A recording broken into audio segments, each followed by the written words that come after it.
The Valley of the Kings, Egyptian Arabic, Wadi el Muluk Wadi el Muluk, Coptic, Gzmec, Maizi, also known as the Valley of the Gates of the Kings, Wadi Bububi Lemluk Wadi Ebwab el Muluk, is an area in Egypt where, for a period of nearly 500 years from the 18th dynasty to the 20th dynasty, rock-cut tombs were excavated for pharaohs and powerful nobles under the new kingdom of ancient Egypt. It is a wadi sitting on the west bank of the Nile, opposite Thebes, modern-day Luxor, and within the heart of the Dian Necropolis. There are two main sections: the East Valley, where the majority of the royal tombs are situated, and the West Valley, otherwise known as the Valley of the Monkeys, with the 2005 discovery of a new chamber and the 2008 discovery of two further tomb entrances. The Valley of the Kings is known to contain 65 tombs and chambers ranging in size from the simple pit that is Cave 54 to the complex tomb that is Cave 5, which alone has over 120 chambers for the sons of Ramesses II. It was the principal burial place for the New Kingdom's major royal figures, as well as a number of privileged nobles. The royal tombs are decorated with traditional scenes from Egyptian mythology and reveal clues to the period's funerary practices and afterlife beliefs. Almost all of the tombs seem to have been opened and robbed in antiquity, but they still give an idea of the opulence and power of Egypt's pharaohs. This area has been a focus for Egyptologists and archaeological exploration since the end of the 18th century, and its tombs and burials continue to stimulate research and interest. The Valley of the Kings garnered significant attention following the discovery of the tomb of Tutankhamun in 1922, and is one of the most famous archaeological sites in the world. In 1979, it became a UNESCO World Heritage Site alongside the rest of the Dian Necropolis. Exploration, excavation, and conservation continues in the area, and a new tourist center has recently been opened. The Valley of the Kings is situated over 1,000 feet of limestone and other sedimentary rock, which form the cliffs in the valley and the nearby Deir el-Bahari, interspersed with soft layers of marl. The sedimentary rock was originally deposited between 35 and 56 million years ago during a time when the Mediterranean Sea sometimes extended as far south as Aswan. During the Pleistocene, the valley was carved out of the plateau by steady rains. There is now little year-round rain in this part of Egypt, but there are occasional flash floods. These floods dump tons of debris into the open tombs. The quality of the rock in the valley is inconsistent, ranging from finely grained to coarse stone, the latter with the potential to be structurally unsound.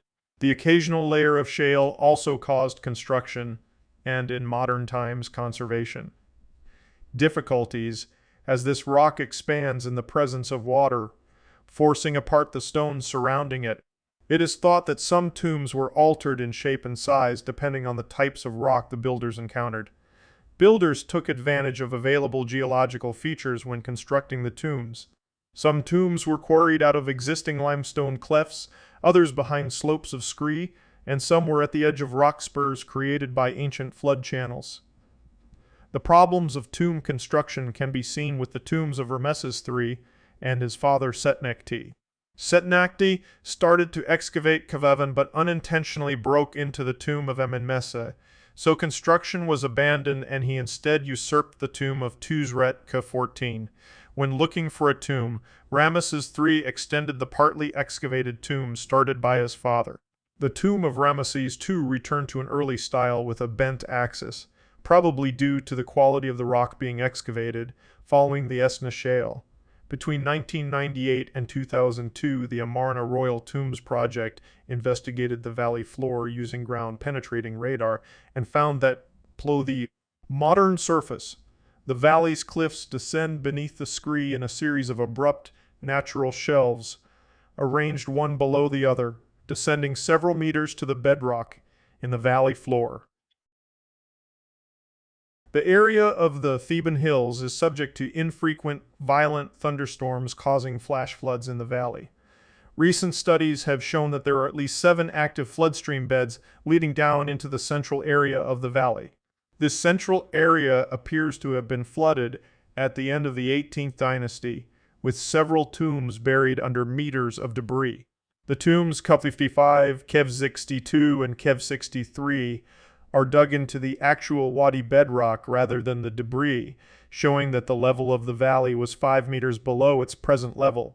After this event, later dynasties leveled the floor of the valley, making the floods deposit their load further down the valley, and the buried tombs were forgotten and only discovered in the early 20th century. This was the area that was the subject of the Amarna Royal Tombs Project ground scanning radar investigation, which showed several anomalies, one of which was proved to be Kev 63. The Theban hills are dominated by the Peak of Al-Qurn, known to the ancient Egyptians as a dihent or the peak.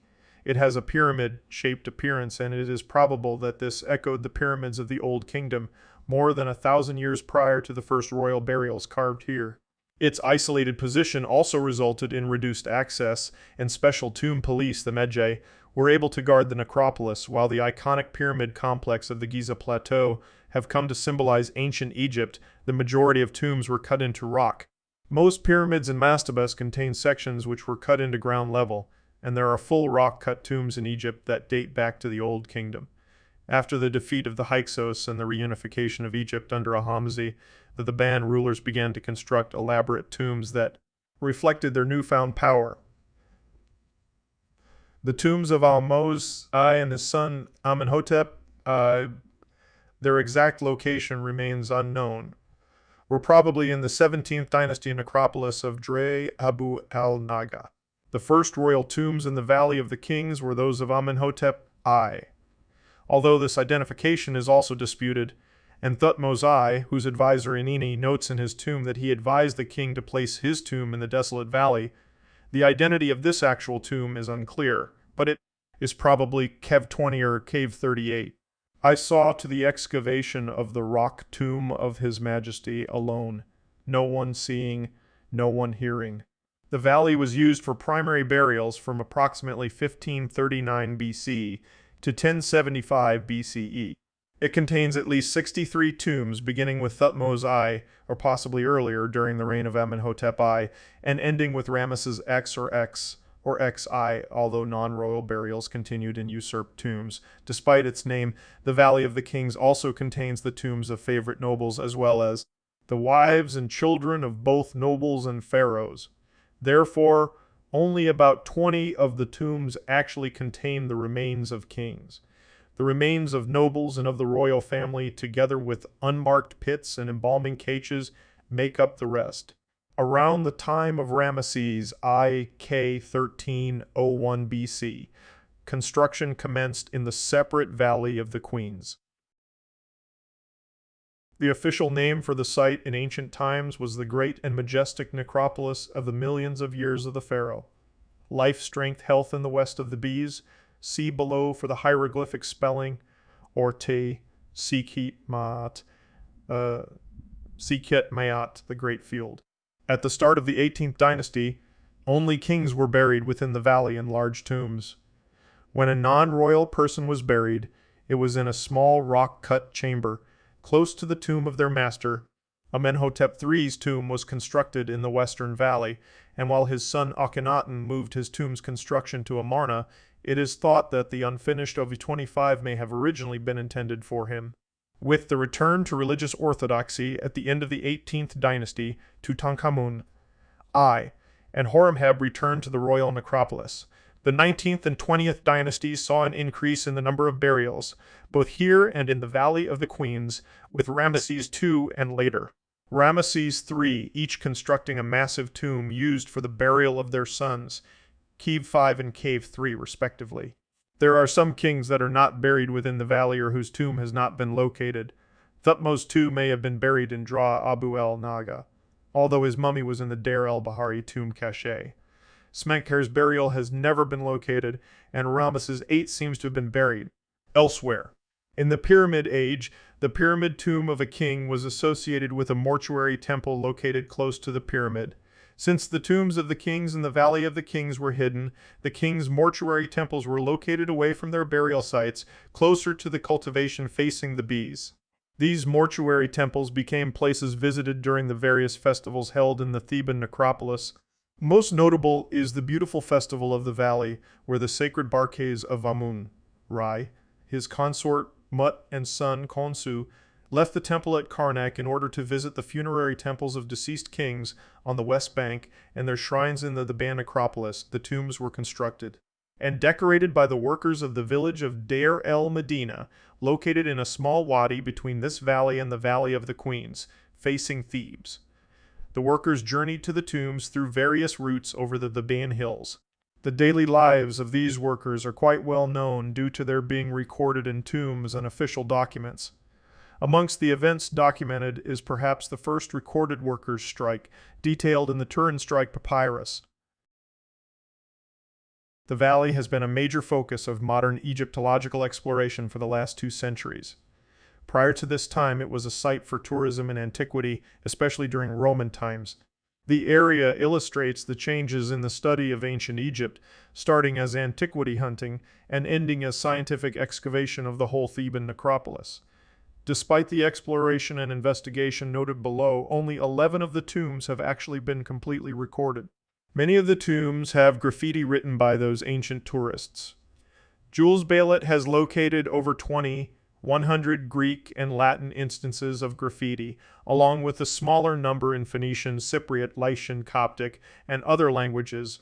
The majority of the ancient graffiti is found in Kevnin, which contains just under 1,000 of them.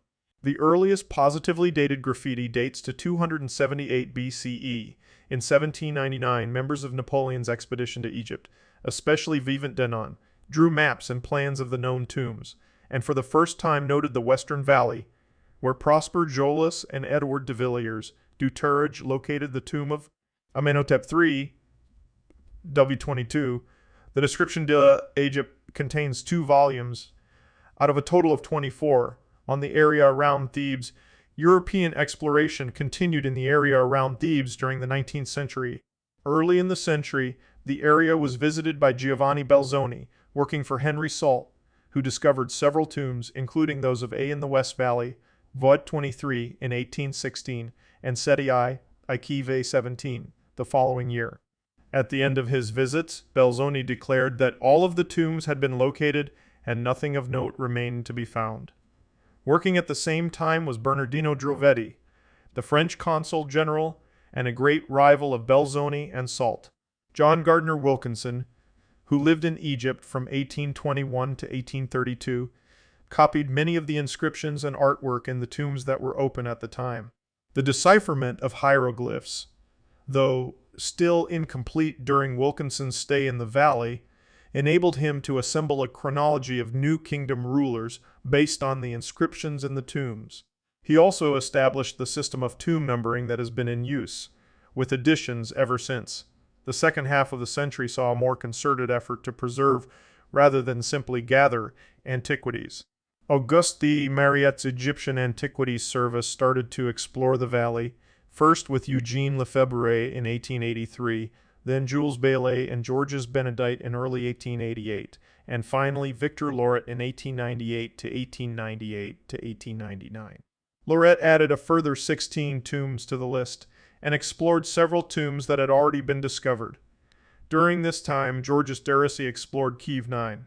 When Gaston Maspero was reappointed as head of the Egyptian Antiquities Service, the nature of the exploration of the valley changed again. Maspero appointed English archaeologist Howard Carter as the chief inspector of Upper Egypt, and the young man discovered several new tombs and explored several others, clearing Kiev 42 and Kiev 20th century. Around the start of the 20th century, American explorer Theodore M. Davis held the excavation permit for the valley. His team, led mostly by Edward R. Ayrton, discovered several royal and non-royal tombs, including Kiev 43, Kiev 46, and Kiev 57. In 1907, they discovered the possible Amarna Period cache in Kiev 55. After finding what they thought was all that remained of the burial of Tutankhamun, items recovered from Kiev 54 and Kiev 58, it was announced that the valley was completely explored and that no further burials were to be found. Davis's 1912 publication, The Tombs of Hammurabi and Tutankhamunu, closes with the comment, "I fear that the Valley of Kings is now exhausted." After Davis's death early in 1915, Lord Carnarvon acquired the concession to excavate the valley, and he employed Howard Carter to explore it. After a systematic search, they discovered the actual tomb of Tutankhamun, Kev 62, in November 1922. Various expeditions have continued to explore the valley, adding greatly to the knowledge of the area. In 2001, the Theban Mapping Project designed new signs for the tombs, providing information and plans of the open tombs. The earliest tombs were located in cliffs at the top of scree slopes, under storm-fed waterfalls, Kev 34 and Kev 43. As these locations were filled, burials descended to the valley floor, gradually moving back up the slopes as the valley bottom filled with debris. This explains the location of the tombs Kev 62 and Kev 63 buried in the valley floor. The usual tomb plan consisted of a long inclined rock-cut corridor descending through one or more halls, possibly mirroring the descending path of the sun god into the underworld to the burial chamber. In the earlier tombs, the corridors turned 90 degrees at least once, such as K43, the tomb of Thutmose IV, and the earliest ones had cartouche-shaped burial chambers, for example, K43, the tomb of Thutmose IV. This layout is known as bent axis. After the burial, the upper corridors were meant to be filled with rubble and the entrance to the tomb hidden. After the Amarna period, the layout gradually straightened with an intermediate jogged axis. The tomb of Horemheb, Kev 57, is typical of this layout and is one of the tombs that is sometimes open to the public. To the generally straight axis of the late 19th and 20th Dynasty tombs, Ramesses III's and Ramesses III's and Ramesses IX's tombs, Kavavan and Cave 6, respectively. As the tomb's axis straightened, the slopes also lessened. They almost disappeared in the late 20th Dynasty. Another feature that is common to most tombs is the well, which may have originated as an actual barrier intended to stop floodwaters from entering the lower parts of the tomb. It seems to have developed a magical purpose later as a symbolic shaft. In the later 20th Dynasty, the well itself was sometimes not excavated by the builders, but the well room was still present. The majority of the royal tombs were decorated with religious texts and images. The early tombs were decorated with scenes from Amduat, that which is in the underworld, which describes the journey of the sun god through the 12 hours of the night. From the time of Horemheb, tombs were decorated with the Book of Gates, which shows the sun god passing through the 12 gates that divide the nighttime and ensures the tomb owner's own safe passage through the night. These earliest tombs were generally sparsely decorated, and those of a non-royal nature were totally undecorated. Late in the 19th Dynasty, the Book of Caverns, which divided the underworld into massive caverns containing deities, as well as the deceased waiting for the sun to pass through and restore them to life, was placed in the upper parts of tombs. A complete version appears in the tomb of Ramesses VI. The burial of Ramesses III saw the Book of the Earth, where the underworld is divided into 4 sections, climaxing in the sun disk being pulled from the earth by Nonet. The ceilings of the burial chambers were decorated, from the burial of Seti I onwards, with what became formalized as the Book of the Heavens, which again describes the sun's journey through the 12 hours of night. Again from Seti its time, the Litany of Re, a lengthy hymn to the sun god, began to appear. Each burial was provided with equipment that would enable a comfortable existence in the afterlife. Also, present in the tombs were items used to perform magic rituals such as shabtis and divine figurines. Some of the items may have been used by the king during his lifetime, Tutankhamun's sandals for example, and some were specially constructed for the burial. The modern abbreviation KV stands for King's Valley. In 1827, Wilkinson painted KV numbers over the entrances to the 21 tombs that lay open in the East Valley at that time, beginning at the valley entrance and moving southward, and labeled 4 tombs in the West Valley as Von through Wavor. The tombs in the West Valley were later incorporated into the East Valley numbering system as W22 through W25, and tombs that have been open since Wilkinson's time have been added to the list. The numbers range from Kivon Ramesses 7 to Sivon Ramesses 7 to Kev 64, discovered in 2011. Since the early 19th century AD, antiquarians and archaeologists have cleared and recorded tombs, with a total of 61 sepulchres being known by the start of the 20th century. Cave 5 was only rediscovered in the 1990s after being dismissed as unimportant by previous investigators. 58. Some of the tombs are unoccupied, others remain unidentifiable as regards to their owners, and still others are merely pits used for storage. 59. Most of the open tombs in the Valley of the Kings are located in the East Valley, and this is where most of the tourist facilities are located. The 18th Dynasty tombs within the valley vary quite a bit in decoration style and location. It seems that at first there was no fixed plan. The tomb of Hatshepsut has a unique shape, twisting and turning down over 200 meters from the entrance, so that the burial chamber is 97 meters below the surface. The tombs gradually became more regular and formalized, and those of Thutmose III and Thutmose IV, Cave 34 and Cave 43, are good examples of 18th Dynasty tombs, both with their bent axis and simple decoration. Perhaps the most imposing tomb of this period is that of Amenhotep III Wukwenitu, located in the West Valley. It was reinvestigated in the 1990s by a team from Waseda University, Japan, but it is not open to the public. At the same time, powerful and influential nobles began to be buried with the royal family. The most famous of these tombs is the joint tomb of Yuya and Teju Kheferti. They were possibly the parents of Queen Te. Until the discovery of the tomb of Tutankhamun, this was the best preserved of the tombs that had been discovered in the valley. The return of royal burials to Thebes after the end of the Amarna period marks a change to the layout of royal burials, with the intermediate jogged axis gradually giving way to the straight axis of later dynasties. In the Western Valley, there is a tomb commencement that is thought to have been started for Akhenaten, but it is no more than a gateway in a series of steps. The tomb of Tutankhamun's successor, is close by. It is likely that this tomb was started for Tutankhamun. Its decoration is of a similar style, but later usurped for A's burial. This would mean that Kev 62 may have been A's original tomb, which would explain the smaller size and unusual layout for a royal tomb. The other Amarna period tombs are located in a smaller central area in the center of the East Valley, with a possible mummy cache, 55, that may contain the burials of several Amarna period royals, Smenkar or Akhenaten. In close proximity is the burial of Tutankhamun, perhaps the most famous discovery of modern Western archaeology. It was discovered by Howard Carter on 4 November 1922, with clearance and conservation work continuing until 1932. This was the first royal tomb to be discovered that was still largely intact, although tomb robbers had entered.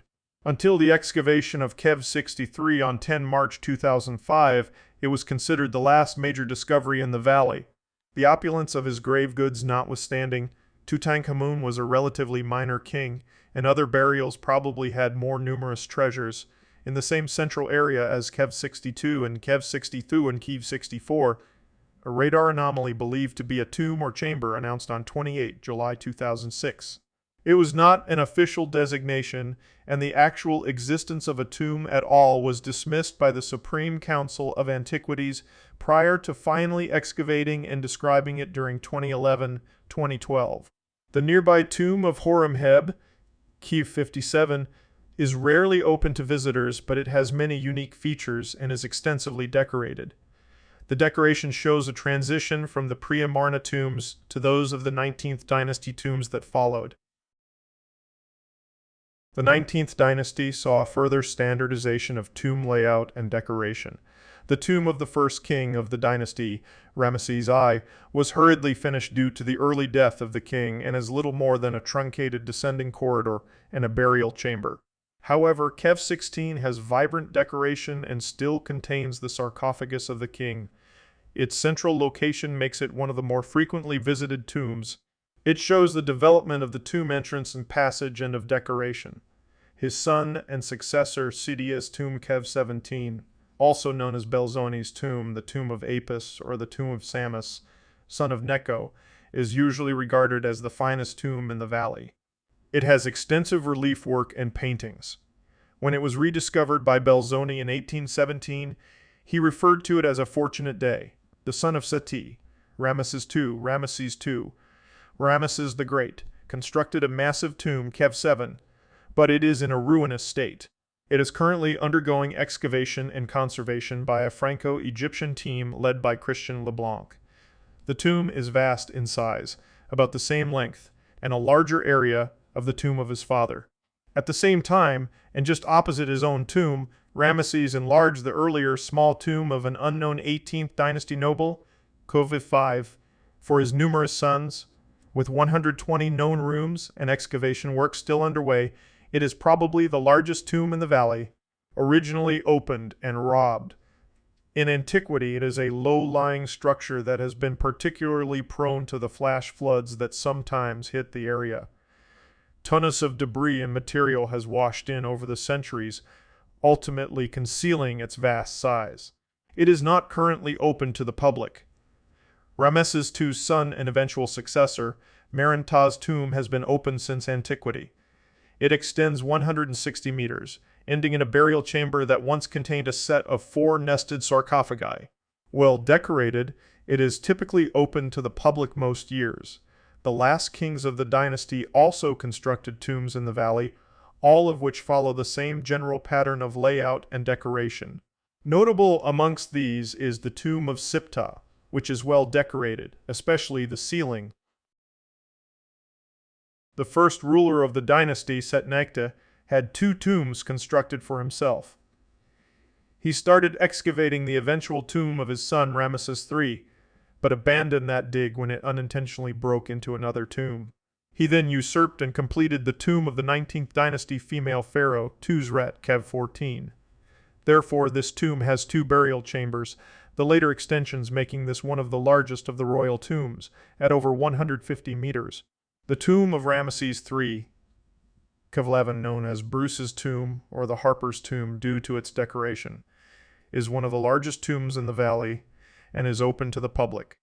It is located close to the central rest area, and its location and superb decoration make this one of the tombs most visited by tourists. The successors and offspring of Ramesses III constructed tombs that had straight axes. They all had similar decorations. Notable amongst these is Kev 2, the tomb of Ramesses IV, which has been open since antiquity, containing a large amount of hieratic graffiti. The tomb is mostly intact and is decorated with scenes from several religious texts. The joint tomb of Ramesses V and Ramesses VI, Kev 9, also known as the tomb of Memnon or la Tombe de la Metempsychose, is decorated with many sunk relief carvings depicting illustrated scenes from religious texts. Open since antiquity, it contains over 1,000 examples of graffiti written in ancient Greek, Latin, and Coptic. The spoil from the excavation and later clearance of this tomb, together with later construction of workers' huts, covered the earlier burial of Kev 62 and seems to have been what protected that tomb from earlier discovery and looting. The tomb of Ramesses IX, Kev 6, has been open since antiquity, as can be seen by the graffiti left on its walls by Roman and Coptic visitors. Located in the central part of the valley, it is between and slightly above Kev 5 and Kev 55. The tomb extends a total distance of 105 meters into the hillside, including extensive side chambers that were neither decorated nor finished. The hasty and incomplete nature of the rock cutting and decorations. It is only decorated for a little over half its length. Within the tomb indicate that the tomb was not completed by the time of Ramesses' death, with the completed hall of pillars serving as the burial chamber. Another notable tomb from this dynasty is Kev 19, the tomb of Mentuhotep, son of Ramesses IX. This small tomb is simply a converted, unfinished corridor, but the decoration is extensive. The tomb has been newly restored and opened for visitors. By the end of the New Kingdom, Egypt had entered a long period of political and economic decline. The priests at Thebes grew more powerful, and they effectively administered Upper Egypt, while kings ruling from Tanis controlled Lower Egypt. Some attempt at using the open tombs was made at the start of the 21st Dynasty, with the high priest of Amun, Pinagem I, adding his cartouche to Kev 4. The valley began to be heavily plundered, so during the 21st Dynasty, the priests of Amun opened most of the tombs and moved the mummies into 3 tombs, in order to better protect them. Most of the treasure was removed from the tombs.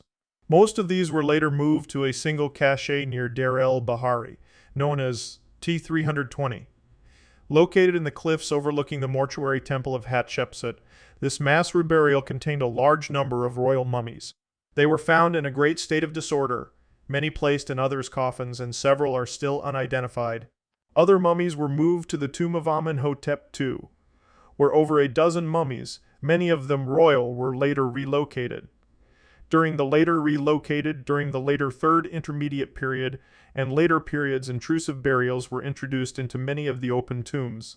In Coptic times, some of the tombs were used as churches, stables, and even houses.